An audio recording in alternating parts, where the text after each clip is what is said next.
Ikaw ay napapalibutan ng problema. Pero kung open ang iyong communication sa Diyos, huwag mong isipin na ikaw ay nag-iisa.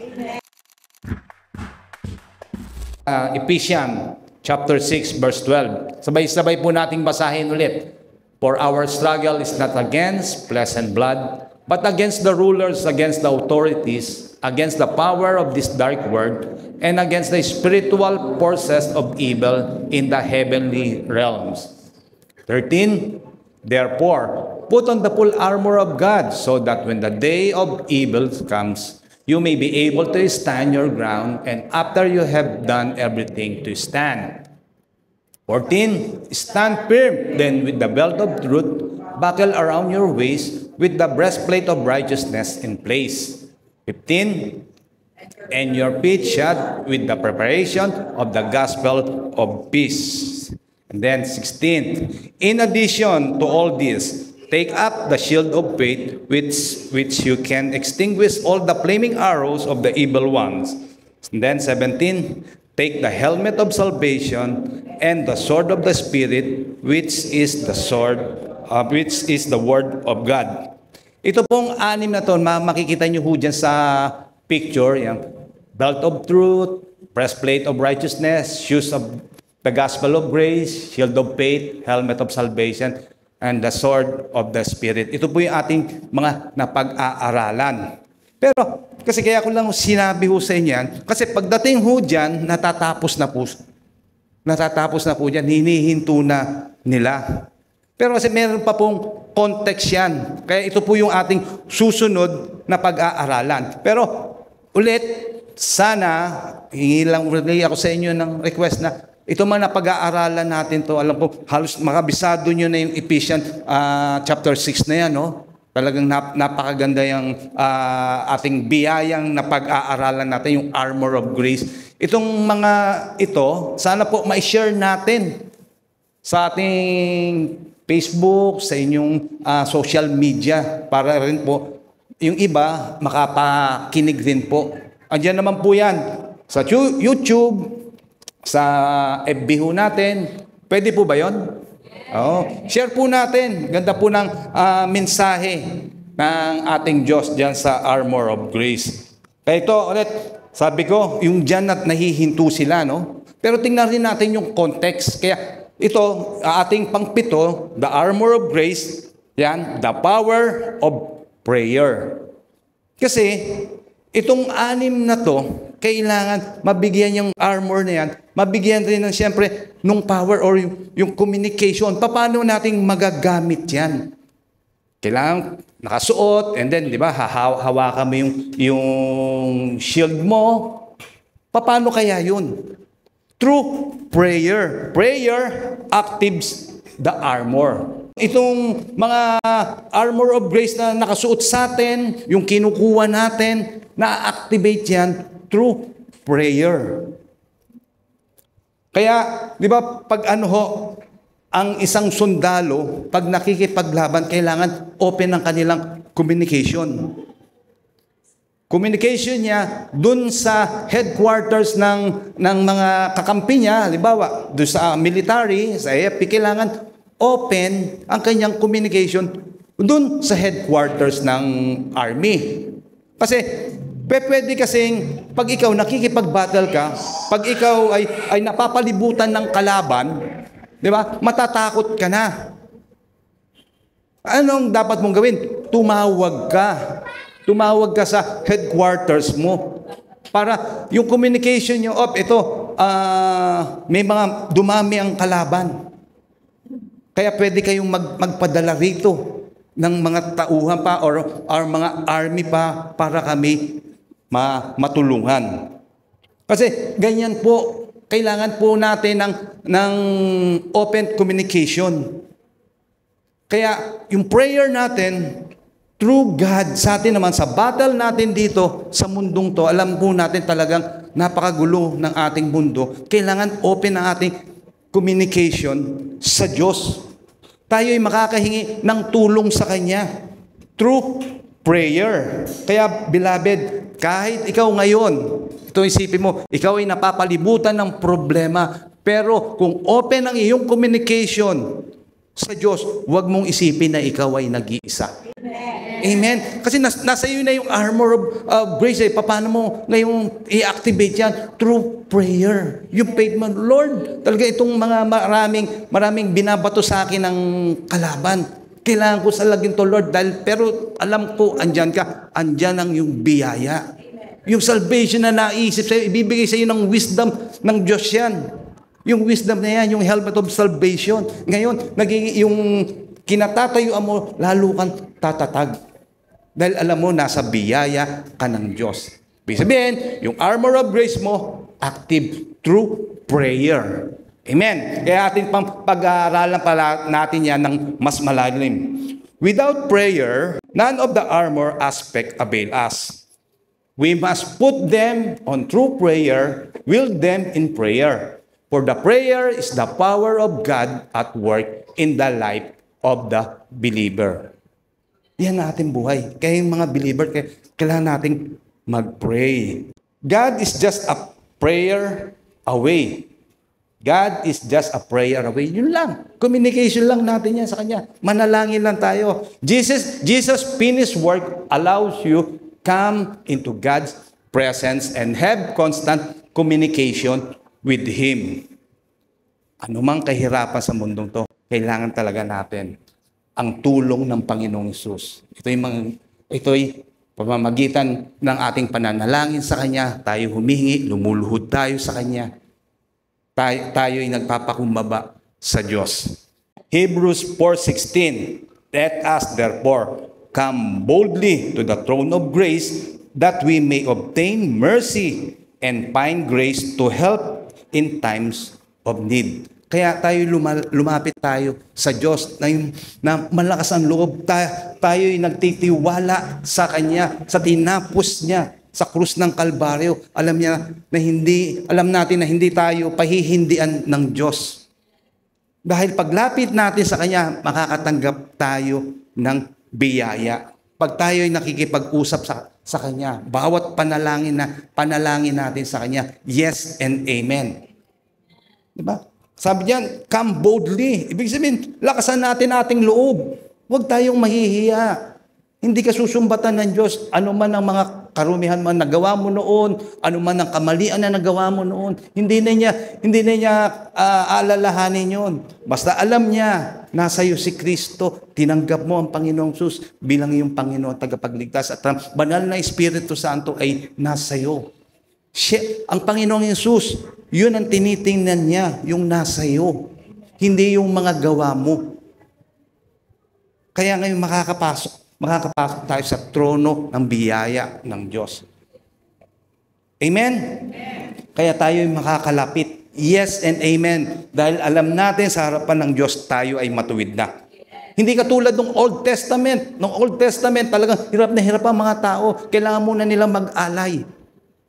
Hindi pa nga nila alam kung tatanggapin ang kanilang alay, kung sila'y magiging kalugod-lugod sa Diyos. Pero salamat ngayong New Covenant, tayo'y nasa biyaya ng Diyos. Makakapasok agad tayo through prayer.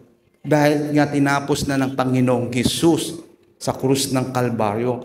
Because we are in Christ Jesus. Yung mercy and grace niya, in time of help and need, andyan siya. Hindi kita iiwan, hindi kita pababayaan. Amen. Ang buti ng Diyos, pwede po ba natin palakpakan siya? Praise God.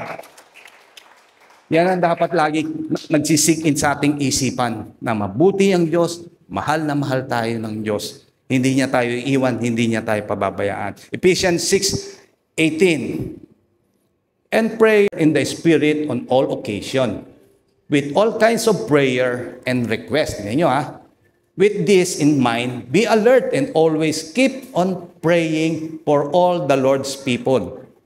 Tingnan nyo, Lord's people. Yan yung mga believers. Keep on praying. Tayo lagi ay magdadasal, mananalangin sa Diyos. Wala na nga po ako ditong siguro sasabihin na pinaka magiging modelo natin. Walang iba kung hindi ang Panginoong Hesus. Ang Panginoong Hesus ang dapat nating tingnan. Siya yung modelo through prayer. Lagi siyang nagpe-pray. Ano man ang kanyang gagawin. Nung nagpakain siya ng 5,000, di ba? Nag-pray siya, nagpasalamat siya. Nung si Lazarus patay, nag-pray siya, then nabuhay si Lazarus. Maraming ginawa ang Panginoong Yesus. Siya'y nagpe-pray. Mag-umpisa pa lang sa miracle, magpe-pray na siya. Pagkatapos pa lang, nagpe-pray na ang Panginoong Yesus. Kaya dapat lahat tayo, ang ating paningin lagi nasa Panginoong Yesus. Kung paano kumikilos ang Panginoong Yesus. Nung andito siya nasa lupa, na andito naman sa salita ng Diyos habang binabasa natin, siya yung ating magiging modelo. Amen?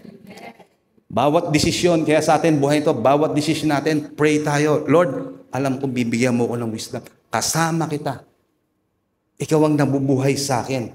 Basta lagi natin, siyang unahin, lagi tayong manalangin sa ating Diyos na buhay dahil siya lagi ang gagabay sa atin. Ephesians chapter 6:18, pag-aaralan natin, the posture of praying always. Not occasional, but continual. 1 Thessalonians 5:16 hanggang 18. Tingnan nyo to. 16, sabi niya, rejoice always, pray continually, give thanks in all circumstances, for this is God's will for you in Christ Jesus. Praying occasionally, kahit na anong sitwasyon mo sa buhay, kahit ka magdadasal, kahit anong ginagawa mo, diba? Sa buhay natin, 24 hours, kailangan natin ginagawa to. Lagi tayong open communication, nakikipag-usap tayo sa Diyos. Pagising sa umaga, thank you Lord, ako'y malakas. Di ba? May panibago kang pagpapala, panibagong araw nito, panibagong kalakasan. Kung ikaw ay nagdadrive, thank you Lord, walang traffic, nagluluto ka, salamat. Lord, masarap tong niluluto ko. Kahit saan, pray continually, lagi, and then rejoice. Lagi natin kasama ang banal na Espiritu Santo. Lagi siyang ang ating gabay. Kaya, ang gusto ng Diyos, tatlo dyan, every communication sa Kanya, tatlo lang yan. Rejoice, pray, and give thanks. Lahat rin ang ginagawa natin. Bago matapos ang 24 oras, pagtulog natin, tayo nagpapasalamat sa Kanya. Sa lahat ng pag-iingat niya. Sabi ko nga ngayon, November na naman, di ba? Tayo nagpapasalamat. Dahil meron na naman sa November, birthday, may pagkain na naman. Parang panibago, tapos susunod, December. Isipin nyo, lagi ang pag-iingat niya sa atin. Kaya tayo dapat magre-rejoice, nagpe-pray, and then pinapasalamatan natin ang Diyos. Sa lahat ng circumstances na ating buhay, ito may mahirap, masaya, dapat tayo nagpapasalamat within 24 hours. Dapat ito yung tibok ng ating puso, ito yung dumadaloy sa ugat natin, yung dugong yan, yung tatlong yan, tayo nagre-rejoice dahil gusto ng Diyos, lagi tayong masaya, nagpe-pray tayo, mahigit sa lahat, tayo nagpapasalamat sa Kanya. Amen. Prayer is the breath of the believers. It sustains spiritual life. Tingnan niyo ho to. Sa Genesis chapter 2, nung ang tao ay create niya, ano yung ginawa ng Diyos? Kasi, parang manikin na. Para madali na lang natin maisip, di ba? Nahubog na niya sa alabok yung tao. Nakahugis na. Pero, para manikin lang, isipin niyo, manikin lang, parang okay lang. Ito na, hubog na. Pero anong ginawa ng Diyos para magkaroon ng buhay? Hiningahan niya. Hiningahan niya. And then, nabuhay yung tao. Nagkaroon ng buhay yung alabok, tayo yung naging tao. Kasi yung ating spiritual life naman ngayon sa buhay natin to, yung prayer, yun yung nagbibigay sa atin ng kalakasan para sa ating pakikipag-usap sa Diyos. Yung communication na yun. Yung buhay na yun, yung binigay, yung breath na yun ng Diyos, hanggang ngayon dumadaloy sa atin. Kaya ating spiritual life naman ay tuloy-tuloy sa atin dahil tayo ay nagpe-pray sa Kanya, nagbabasa tayo ng salita ng Diyos, nagiging maganda yung ating buhay. Yung relationship natin sa Kanya, tuloy-tuloy yung communication natin, maganda ang ating buhay. Tayo ay pinagpala. Kagaya rin ho sa pamilya. Di ba? Dapat sa pamilya, ang relationship, ang communication ay hindi napuputol. Dahil yun ang gusto ng Diyos. Tuloy-tuloy ang communication. Sa pamilya, dapat walang tinatago, walang ibig sabihin na merong naghihindrance. May mga umaawat, ito, dapat itong gawin. Wag ito yung dapat gawin. Pero dapat merong communication para sa isang pamilya. Para lahat ng pagkilo sa isang buong pamilya, maayos. Open ang conversation. Magiging maayos ang inyong pakikisama sa bawat isa. Dahil open conversation kayo. Siguro hindi naman natin maalis ngayon talagang kung maano nyo yung isang influencer o anong nangyari sa kanya. Hindi ko na babanggitin yung pangalan. Pero di ba, kanya inuha nyo yung nagpahinga, lagay na lang natin na gano'n. Pero ba't nagawa? Batang-bata. Ito yung open naman to sa YouTube or just sa social media. Di ba? Ano nangyari sa kanilang pamilya? Pag ini-interview, di ba? Busy yung magulang, hindi nila laging wala, nasa trabaho, yung parents nila, laging may nilalakad. Ano lang ibig sabihin? Yung communication ng anak at ng pamilya nawala. Hindi nila alam nagkakaroon na palang problema yung bata. Kaya mahalaga sa buhay natin yung communication. Ganun din, spiritual life natin, mahalaga ang ating prayer sa Diyos. Kaya lagi natin, sa ating pamilya man, lagi natin kakamustahin ang ating mga anak, ang ating mga mahal sa buhay. Ang Diyos din, dapat lagi natin kinakausap siya dahil alam niya, siya ay natutuwa. Alam niya yan, natutuwa ang Diyos pag lagi kayo nakikipag-usap sa Kanya. Kung kayo'y natutuwa at kayo nakakapag-pray, lagi-lagi, lalo na ang Diyos. Higit sa lahat dahil alam niya, anak ka niya. Amen. Kaya, mga brothers and sisters, mga beloved, anuman ang sitwasyon natin ngayon, mahirap, paulit-ulitin ko ngayon talaga dahil sa anong to, sa mundong to, kailangan natin ng open communication sa Diyos. Sa pamilya, dapat lagi tayong nag-usap. Sinasabi nga, di ba, that family that prays together, stay together. Lalo na ating spiritual life sa Diyos, huwag nating puputulin. Huwag nating puputulin yun. Okay, dahil napakahalaga yun. Yun ang nagbibigay sa ugat natin, sa ating buhay sa Diyos. Yung prayer natin. Kaya dapat lang talaga sa atin ang pakikipag-usap natin sa Diyos ay hindi, tawag dito lang, hindi lang just. Hindi lang basta, oh Lord, amen. Pero lagyan natin sa puso natin, may pasasalamat sa lahat ng ginagawa natin. Katulad ng Diyos Ama at ang Panginoong Hesus. Tingnan nyo, ang Panginoong Hesus, bago siya bautismohan, yung communication nila. Sabi niya, di ba ng Diyos Ama, this is my beloved Son. Pagdating na rin nung huli, ang huling hininga ng Panginoong Hesus, nung siya'y nakapako sa krus ng Kalbaryo, sabi niya, di ba, Father, into your hand, I commit my spirit. Silang dalawa, meron silang communication. Alam nila. Sa last breath ng Panginoong Hesus, tinawag pa rin niya yung Ama. Ating pakikipag-usap sa Diyos ay napakahalaga. Mga mahal kong kapatid, mahal kong beloved. Kaya sabi ko, yung armor of grace, ay ito pala yun. Akala ko hihinto na nga doon. Yung pala yung context ng 18, ang mahalaga doon. Para magamit natin yung armor of grace through prayer. Amen? Magiging kalakasan natin to. Ito yung, alam natin, spiritual battle dito sa mundong to. Pero pag ang ating journey, kasama natin ng Diyos, ang ating spiritual, open communication sa Diyos, sigurado tayo'y magtatagumpay. Amen. Prayer is the breath of our faith, the flows of our life in Christ. Acts 17:28 sabi, for in Him, sino yung Him? Si Jesus Christ yun. We live and move and have our being. Dahil kay Kristo. Amen. Tayo'y nabubuhay. Tayo'y nakakagawa lahat ng ating mga naisin dahil kay Kristo. Dahil ang identity na natin, walang iba kung hindi ang Panginoong Hesus. Ang Panginoong Hesus na ang ating identity. Siya na yung nakikita sa ating buhay. Yung last week nga, di ba, sinabi yung Galatians 2:20. Sinabi ni Paul, hindi na ako ang nabubuhay ngayon.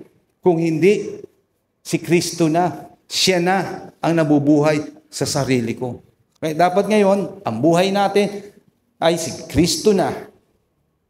Open communication na tayo. Tayo nagpapasalamat sa Kanya. Lahat ng ginagawa natin, ang modelo natin ng Panginoong Hesus. Kaya sabi ko nga kanina, di ba, hanggang huling hininga ng Panginoong Hesus, tinawag niya yung communication nila. Sabi niya, to your hand. Sabi niya, Father, di ba? Ganda ng communication nila. Talagang, ibig sabihin, dikit na dikit sila ng Diyos. Di lalo na tayo, nasa atin ang Holy Spirit ngayon sa New Covenant. Yung Holy Spirit ay nananahan na sa atin born again spirit na andito na sa ating buhay. Ang prayer, dapat natin lalo pa natin patatagin ang ating spiritual life, lalo pa natin patatagin through prayer. Emphasize dependence, not performance. Emphasize natin, hindi lang performance. Ito, makita lang yun. Di ba sabi nung Panginoong Hesus doon sa nagpe-pray na nagbigay ng sentimo? Sabi niya, itong taong to, di ba? Lahat ng kinabubuhay niya, binigay niya. Dahil yun ang laman ng puso nun. Big sabihin, hindi yung performance nung Pharisees. Sabi niya, buti na lang hindi ako katulad nitong na taong to. Na ito lang ang binigay. Ako, ito ang binigay ko. Mas malaki. Ang ating buhay ay hindi performance. Hindi lang sa mga nakikita ng tao, kung hindi dapat ito'y galing sa ating puso at ang Diyos ang nakakaalam ng bawat ginagawa natin. Wala tayong magagawa ng hiwalay sa Diyos. Kaya nga sabi ko, kung ginagawa nyo to para lang makapag-perform kayo, ma-please kayo ng mga tao, wala yun. Nonsense yun. Ibig sabihin, walang halaga yun. Pero kung ginagawa mo yan dahil sa Diyos, meron kang eternal value ang iyong ginagawa. Maliit man o malaki, basta nanggaling sa puso, alam ng Diyos, wala tayong maitatago sa Kanya. Kaya si Paul nga sa dami-dami ng mga achievement niya, mga ginawa niya sa buhay, diba? Siya'y naging matalino, mayaman siya, mataas ang tungkulan niya, siya'y nire-respeto ng gobyerno, sa community nila, siya'y isang reliyosong tao, nag-aral siya sa paanan ni Gamaliel. Pero ito'y itinuring niyang basura. Baliwala lahat. Kasi yung self-performance yun Nagdidepende lang siya sa kanyang katalinuhan, sa alam niya, sa contact niya. Pero salamat dahil nakilala niya ang Diyos. Kaya tayo rin, salamat dahil tayo nakakilala sa Panginoong Diyos. Alam ko, lahat ng ginagawa niyo, ito'y pag-ibig niyo sa Diyos. Dahil nakita niyo, una ang Diyos na umibig sa inyo. Kaya kayo ay nagbago. Amen? Ay basahin natin, Pilipos 3:7-8 sa Tagalog. Tingnan natin kung ano sabi ni Apostol Paul dito. Ngunit dahil kay Kristo, ang mga bagay na pinahalagan ko noon ay tinuring kong walang kabuluhan. Ngayon, verse 8, tinuring kong walang kabuluhan ang lahat ng bagay bilang kapalit ng lalong mahalaga. Ano yung lalong mahalagang yun? Ang pagkakilala kay Kristo Jesus na aking Panginoon. Ang lahat ng bagay ay pinalagay kong walang kabuluhan at itinuring kong basura, ko lamang si Kristo. Ang talino niya, sabi nga, nagpe-perform siya ng magaling. Hinahabol niya yung mga believers. Pabibitay niya, papapatay niya, performance para lalo siya ma-recognize sa kanilang religion. Pero ito, nakita niya, basura to. Kabisado niya, lahat palagay niya yung Old Testament.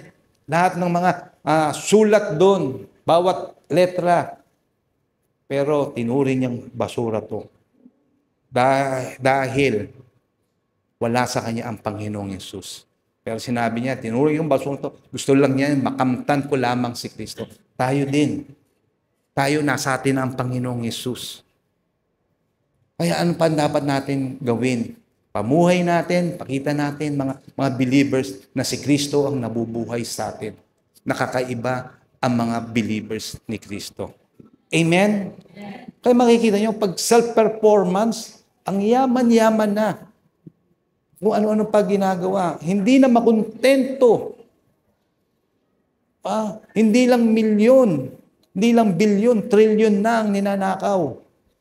Di ba, tingnan nyo yung perang yun, pwede nang ilibing sa kanila, pwede nang ibaon sa kanila yun. Pero, hindi pa rin sila kontento. Kasi, wala silang Kristo. May empty space sila sa kanilang puso. Yung vacuum na yun, yung puwang na yun, walang ibang makakapag-fill nun. Kung hindi, ang Diyos lang, ang Panginoong Hesus. Tandaan nyo yan. Ang bawat tao, merong empty space sa puso niya. Ang makakapag-fill lang nun, makakapagpuno lang nun, ang Panginoong Hesus. Para makontento siya sa buhay niya. Tingnan yung mga nagnakaw na yun, trilyon na, bilyon. Hindi pa rin kontento. Kahit kaapu-apuhan nila. Sabi ko nga, mabuhay ka man sa mundong ito ng 1 bilyon na taon. Pero kung wala kang Kristo, wala yon. Empty yun. Dahil after ng billion years na yon, mangyayari sa'yo, eternity. Doon ka sa dagat-dagatang akon. Mas matagal yun, eternity. Ibig sabihin nun, walang hanggan. Dito, 100 years ka lang, 200 years ka lang natin. Pero, kung ikaw naman magdudusa ka doon, habang buhay ka doon, sa dagat-dagatang apoy, napakahirap. Amen? Kaya ulit, mga brothers and sisters, alam ko tayo'y complete na. Dahil nasa atin na si Kristo. Kaya ang puso nyo ngayon, kompleto na, meron na kayong contentment. Amen ba? Kontento na tayo. Kung ano yung pinagkaloob na Diyos, nagpapasalamat tayo. Hindi na tayo tumitingin sa kaliwat o kanan. Alam mo, Lord, salamat dahil ito yung pinagkaloob mo sa amin. Ito yung biyaya mo. At alam ko, marami pang darating sa akin. Amen. Number 2, the variety of prayer with all prayers and supplication. Yan po yan sa Ephesians chapter 6:18. Iba-iba. Tayo nagpe-pray, hindi lang sa ating sarili. Tama po ba? Tayo nagpe-pray tayo para sa church. Pinagpe-pray niyo po ba ang Beloved Grace Church? Amen? Pinagpe-pray niyo rin yung bansa natin, yung kaibigan niyo, yung pamilya niyo. Amen? Yan yung variety of prayers. Mga mahal nating sa buhay. Pinagpe-pray natin. Hindi tayo yung sarili lang. Kung hindi, lahat ng mahal natin sa buhay, lahat ng ating kinikilusan, ang inyong mga negosyo, pinagpe-pray nyo, trabaho nyo, yung variety of prayer. Kaya, meron lang akong kikwento sa inyo. Kasi merong isang babae, isang anak,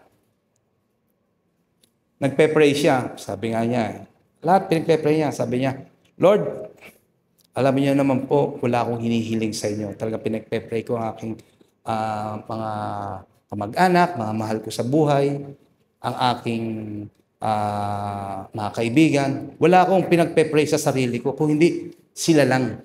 Sabi niya. Pero pray ko ngayon, pwede po ba, Panginoon, na bigyan niyo naman ng gwapong manugang ang magulang ko? Walang nakakuha ng joke ko. Hirap. Hindi ko alam paano ko ulitin ko, para ulitin ko. Ang ibig ko lang sabihin, di ba? Pinagpe-pray niya lahat. Yun lang yung kaya sabi ko, variety of prayer. Diba?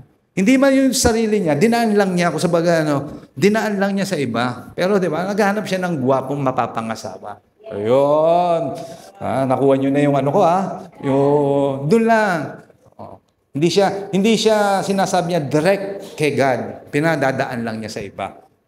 A variety of prayer with all prayer and supplication. Number 1, petition, asking God to do something. Humihiling ka sa Diyos kung ano mga naisin mo. Intercession, asking God for someone else. Magpe-pray ka sa iba. Yung mga kamag-anak mo, mga kasama mo sa trabaho, pinagpe-pray din yan. Siyempre, ikaw, pagpe-pray mo, kasama mo sa trabaho, ayaw mo ng kasama ng trabaho mo toxic. Tama ba? Sabi mo, habang wala siya doon sa upuan, nilelehan ko na yung katabi yung upuan to. Lord, alam ko magiging mabait to. Hindi to sip-sip. Ayun, pinagpe-pray mo yung iba. Thanksgiving. Lahat tayo nagpapasalamat sa Diyos sa kanyang ginagawa sa buhay natin. Every blessing na pinagkakaloob ng Diyos sa atin, tayo ay nagpapasalamat. Number 4, adoration, praising and thanking God for His attribute like, di ba? Thank you tayo sa kanyang kabutihan, kanyang katapatan, sa kanyang biyaya, sa buhay natin. Tayo nagpe-praise sa kanya, pinapraise natin, pinupurihan natin, Lord, thank you. Sa buong araw ako'y iningatan mo. Binigyan mo ako ng pabor sa araw na ito. At alam ko na ikaw ay righteous, Panginoong Jesus. Talagang tapat ka sa akin. Tapat ka sa iyong mga anak. Amen. Supplication. Praying earnestly and humbly where you just feel overwhelmed in a moment of need and you cry. Diba? For the depth of your heart. Pwede ka talagang umiyak. Huwag kayong mahiya sa Diyos na kahit yung ayaw mo umiyak. Pwede kasi umiyak at nagpapasalamat ka dahil ikanyang iningatan ka. Ikaw ay nagpapakumbaba sa Diyos. Lalo na kung meron kang kailangan, meron kang mabigat na problema, pwede kang umiyak. Ito, alam naman to ng pamilya ko eh. Ako, umiiyak ako sa Diyos. Kahit pag kami sabay-sabay, kami may problema, yung napakabigat, nagpe-pray kami. Umiiyak ako. Hindi ko kinahihiya yan. Dahil alam ng Diyos, sabi ko nga sa inyo, alam niya yung puso mo. Alam niya yan. Sabi-sabi, nagpe-pray. Oo. Kahit ako sabi, ama ako ng pamilya, pinakita ko sa kanila, ito yung laman ng puso ko. Lord, pray kayo. Be humble sa Diyos. Kasi yun ang gusto ng Diyos, tayo nagpapakumbaba. Alam natin wala tayong kakayanan. Siya lang ang tutulong sa atin. Parang si Peter din. Nung siya'y nalunod, ano sabi ni Peter? Diba? Panginoong Jesus, diba? Iligtas mo ako. Nakalimutan niya na siya'y isang mangingisda, magaling siyang lumangoy. Kahapon nagbiyahe kami, punta sa Batangas, gagaling lumangoy ng mga bangkero. Oh, kami may goggles, sila walang goggles. Talagang dumidilat sa dagat. Oh. Ito lang yung sinasabi ko. Pero sandali, maliit lang sinabi or manipis lang yung sinabi hindi pala manipis. Maiksi lang sinabi ni Peter, Panginoon, iligtas mo ako. Anong ginawa ng Panginoong Hesus? Niligtas siya, di ba? Tayo din kung ano man circumstances ng buhay nyo. Basta alam nyo, kayo nag-pray, Lord, hindi ko kaya to. Merong problema, ililigtas ka ng Panginoon. Siya magbibigay ng kasagutan sa iyong panalangin. Amen? Dahil tapat ang Diyos. Habang hindi na hinayaan ng Panginoong Hesus na malunod si Peter, hinawakan niya kagad sa balbas. Inangat niya. Ganun. Oh. Kaya tayo, brothers and sisters, again, magpakumbaba tayo kung meron man tayo mga panalangin sa Diyos. Kung tayo rin ay rejoice, tayo natutuwa, magpasalamat rin tayo, iyak din tayo. Lord, thank you. Tears of joy. Salamat. dahil ikaw ang kumikilos sa buhay ko.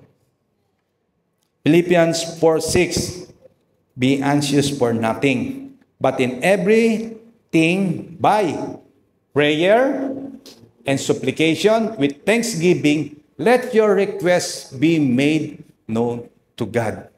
Oh, kailangan, alam mo yun, wag nating sarilinin. Sabihin natin, prayer.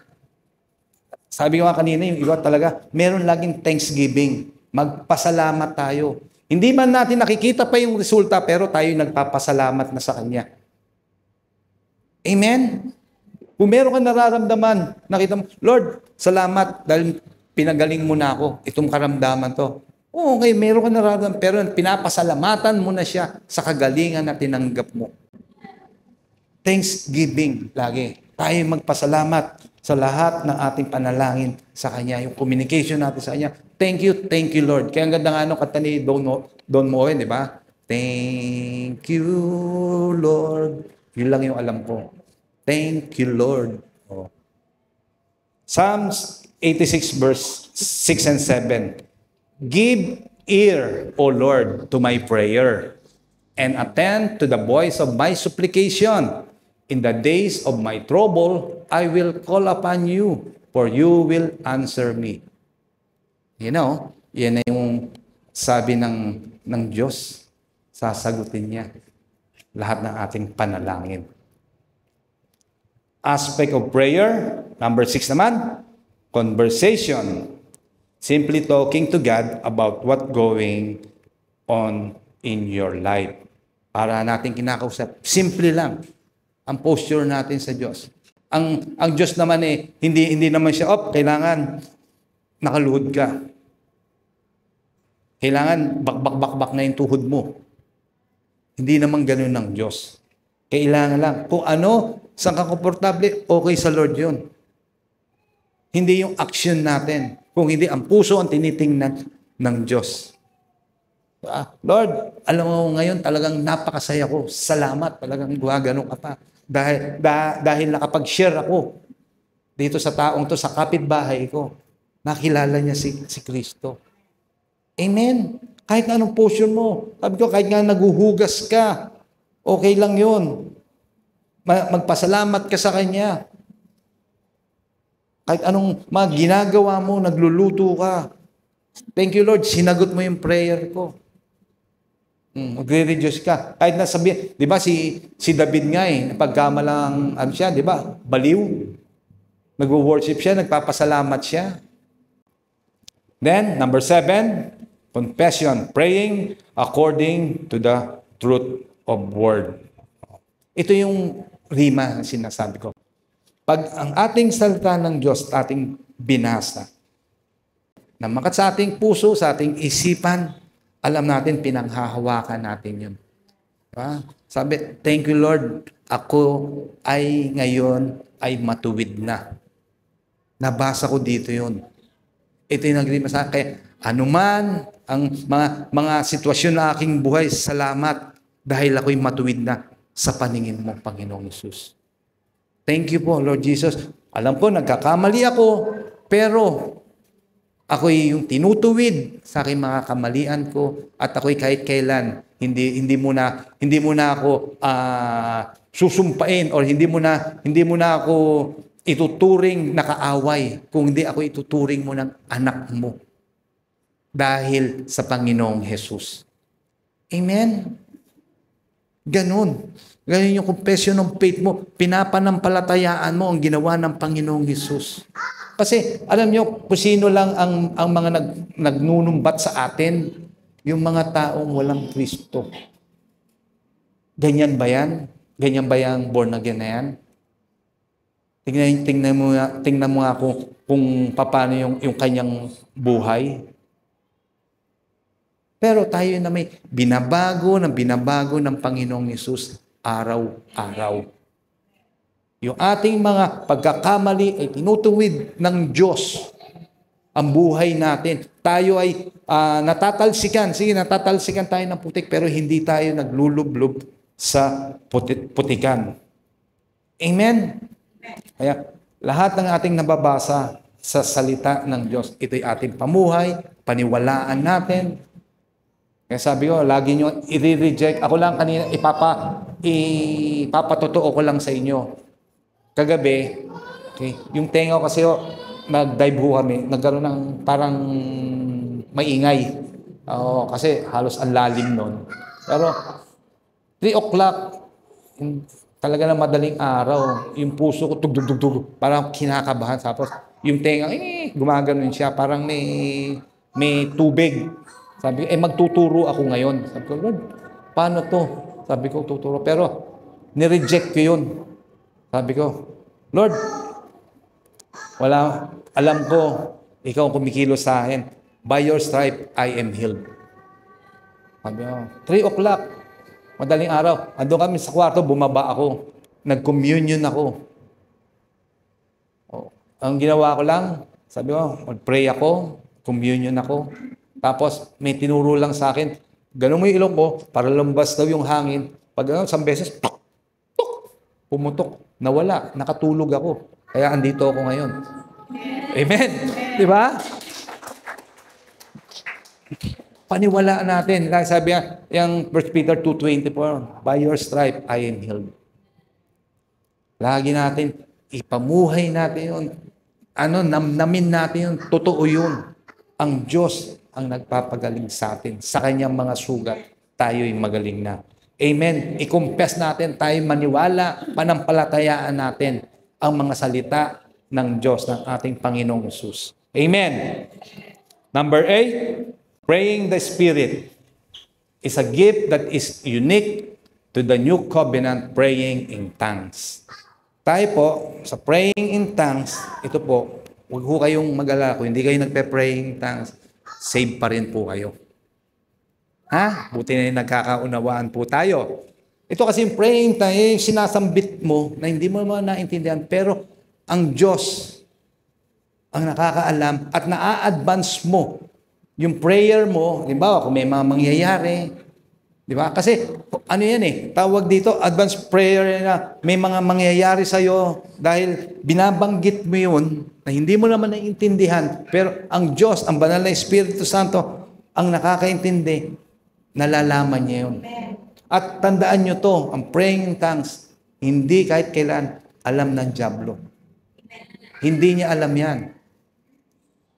Ang Diyos lang ang nakakaalam at ang Holy Spirit. Kasi tayo, di ba, pag tayo nagpe-pray, the Spirit, yung nasa mind lang po natin. Sa limited nating kaisipan. Tama po ba? Yun ang ating mga nakikita, nararamdaman natin, naririnig natin.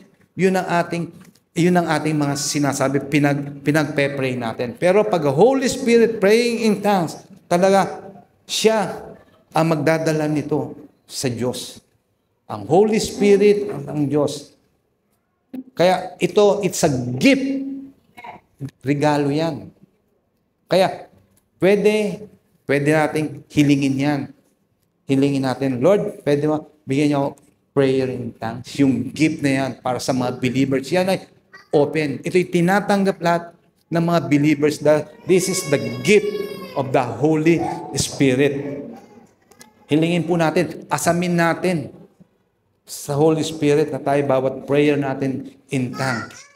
1 Corinthians 14, verse 14 hanggang 15. For if I pray, tingnan nyo in tongues, my spirit is praying, ating spirito, but I don't understand what I am saying. 15, well then, what shall I do? I will pray in the Spirit, and I will also pray in words I understand. I will sing in the Spirit, and I will also sing in the word I understand. Tingnan nyo, kapag ikaw ay nagpe-pray sa Spirit, di ba? Ang Diyos ang nakakaintindi nun. Diba? Meron din sabi niya, di ba? Kung yung mga binabanggit mo, hindi mo alam, pero ang Diyos, alam niya. Alam niya yung puso mo. Ngayon, kung ikaw na binabanggit mo, yung natural mind mo, Lord, ingatan niyo po ang aking pamilya sa number 1 word natin. Dahil nasa mind natin, naiintindihan yun. Kaya pwede rin po yun. Praying the word na naiintindihan niyo at naiintindihan ng Diyos. Tayo nagsising din. Sabi niya, kailangan rin ba umawit in the Spirit? Pwede rin naman. We sing in the word of the Spirit, pwede din. Di natin, basta, pwede po. Basta in the Spirit of our Lord Jesus Christ. Siya ang nakakaintindi. Eh sabi nga sa inyo, di ba? Naiintindihan ng Diyos ang ating puso. Siya yung nakakaalam. Kung ano man binabanggit ng inyong mga labi, ng inyong bibig, ang Diyos ang nakakaalam. Ito'y nanggagaling sa inyong puso. Ito'y nanggagaling sa ating puso. Paano natin ito binabanggit? Amen. Romans 8:26 hanggang 27. Gayon din naman, tinutulungan tayo ng Espiritu sa ating kahinaan. Hindi tayo marunong manalangin ng wasto.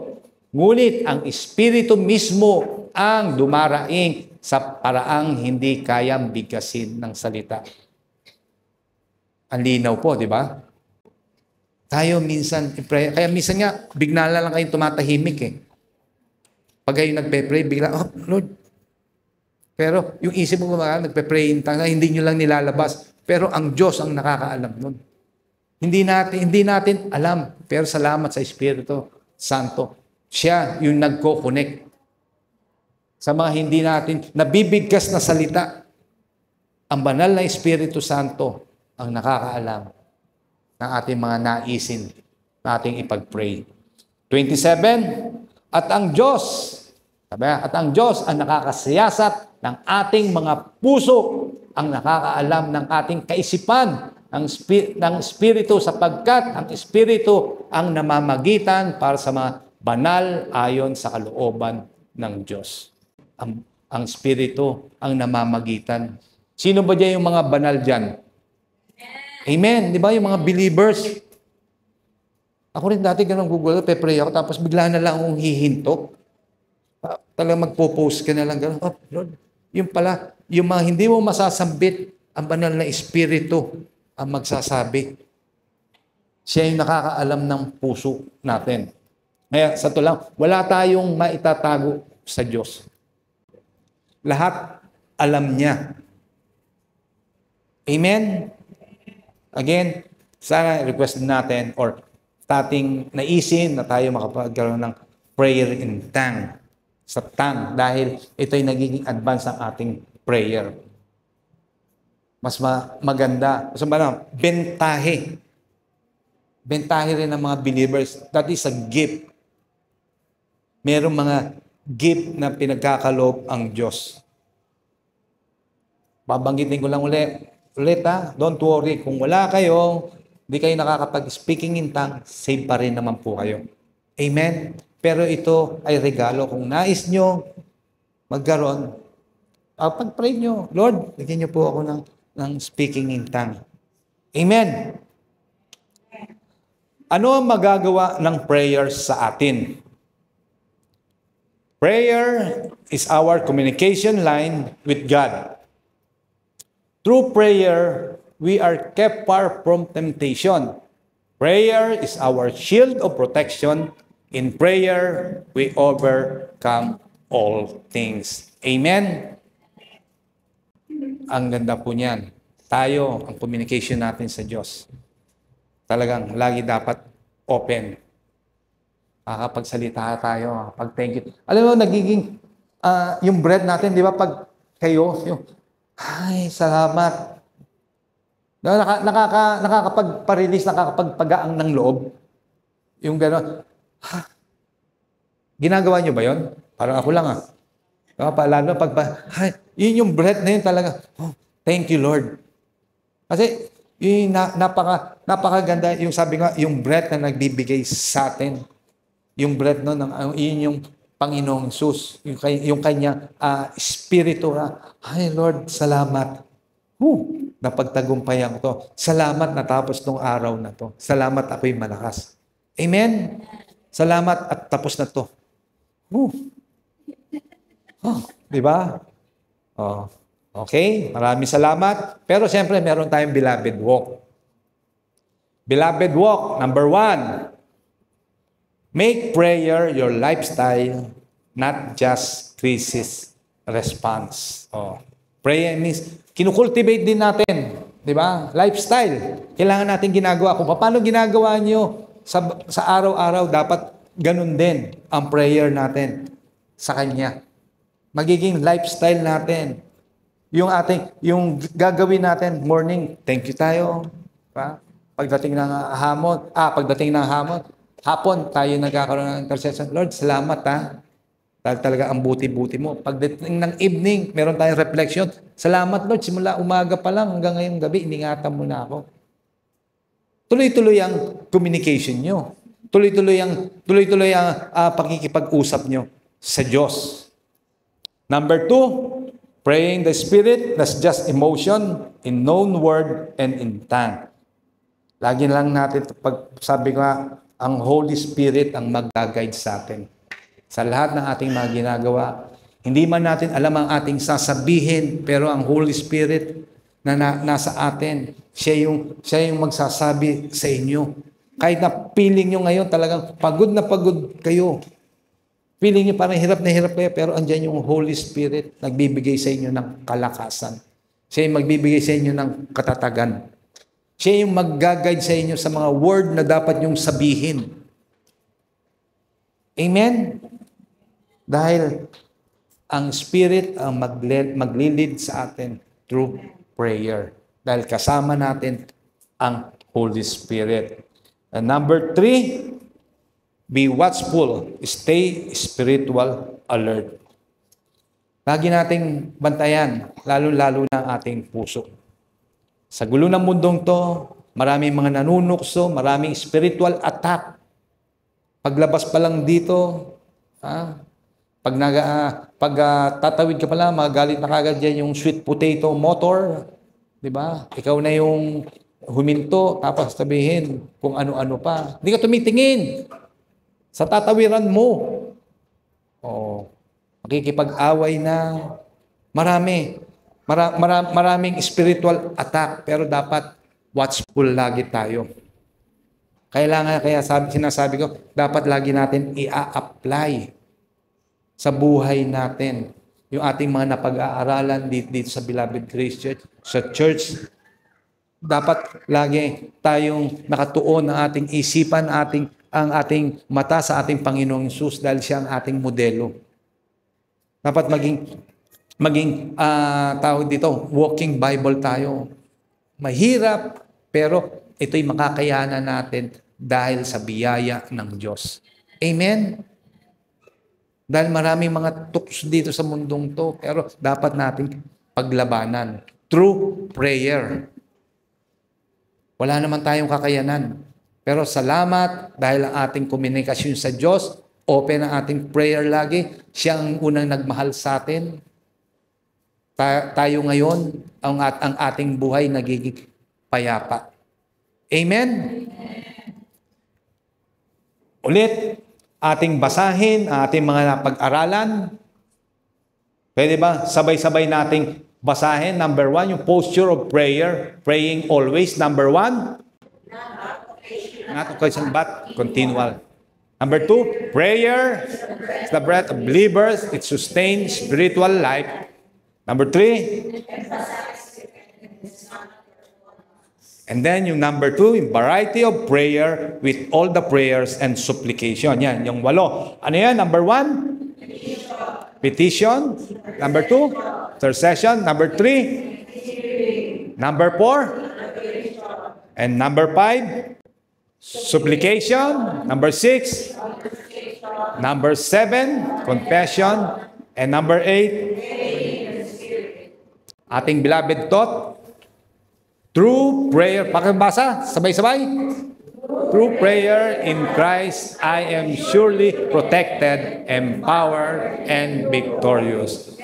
Ating pagpapatuloy ito, meron pa, hindi pa po tapos yan. Next slide. Wala na? Wala na? Next week, hindi pa po tapos yan. Meron pa yon. Number 2 pa lang po yun. Yung number 3, meron pa through our prayer. Amen? Kaya tatapusin natin to. Talagang kayo po ba'y natututo sa salita ng Diyos? Ito'y ating pinamumuhay. Lalong tumatatag ang ating spiritual life.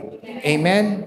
Kaya ulit, itong ating pag-aaral through prayer, ating communication sa Diyos. Huwag natin puputulin. Ito yung magbibigay sa atin ng lalong kalakasan, lalong magiging matatag ang ating spiritual life. Amen? Sige, manalangin po tayo. Hallelujah. Hallelujah. Dakilang Diyos Ama, maraming pong salamat sa iyong mga salita. Salamat dahil alam po namin na ikaw ay tapat sa aming buhay. Thank you, Lord Jesus. Thank you for the open communication, O God, na ito ang nais mo ng aming laging manalangin, makipag-usap sa iyo, Panginoon, ang iyong anak, na para kami, Panginoon, ay baby, O Diyos, na nakikipag-usap sa aming Ama. Salamat po. Thank you, Lord Jesus. At sa oras na to, aking inaanyayahan yung mga una pa lang nakapakinig ng mensaheng to, mensahe ng biyaya, at sa bulwagang to, na ngayon pa lang na narinig ang gantong mensahe, inaanyayahan kitang tanggapin ang Panginoong Hesus na bilang iyong Panginoon at tagapagligtas.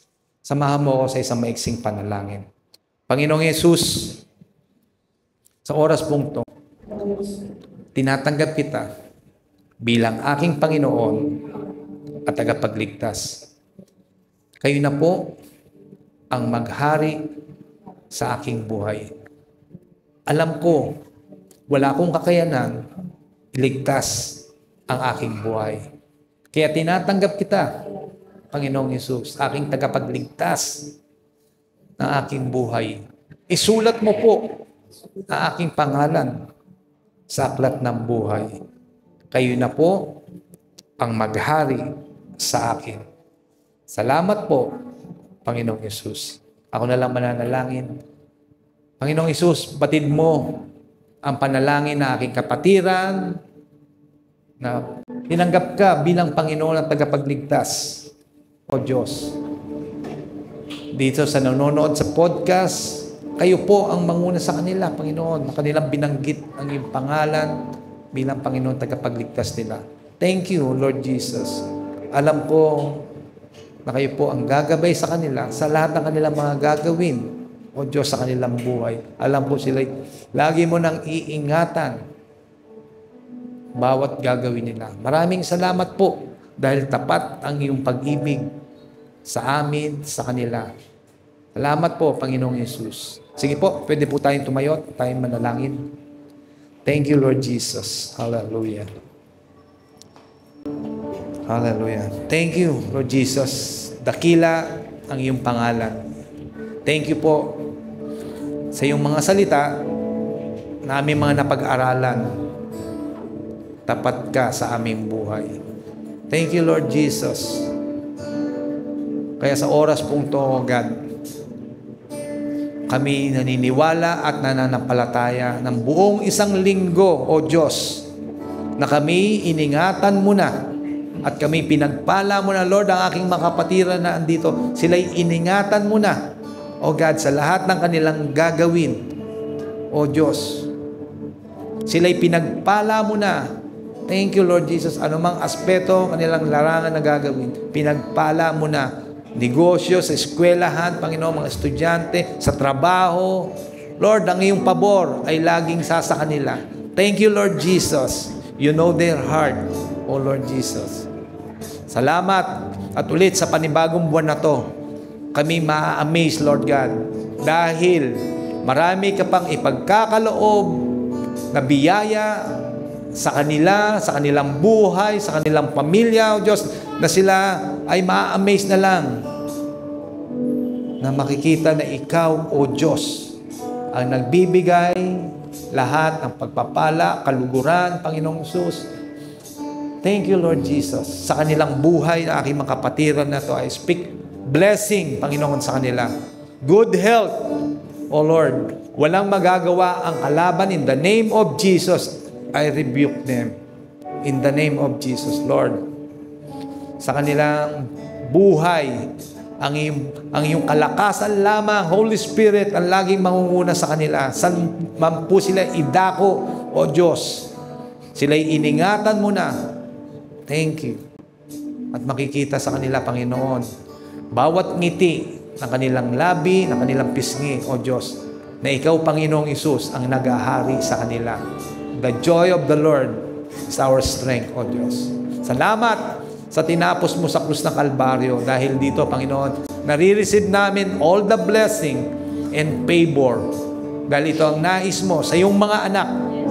Ang mga pagpapala, O Diyos, ay lubos-lubos. Pinagkakaloob mo sa iyong mga anak. Thank you, O God.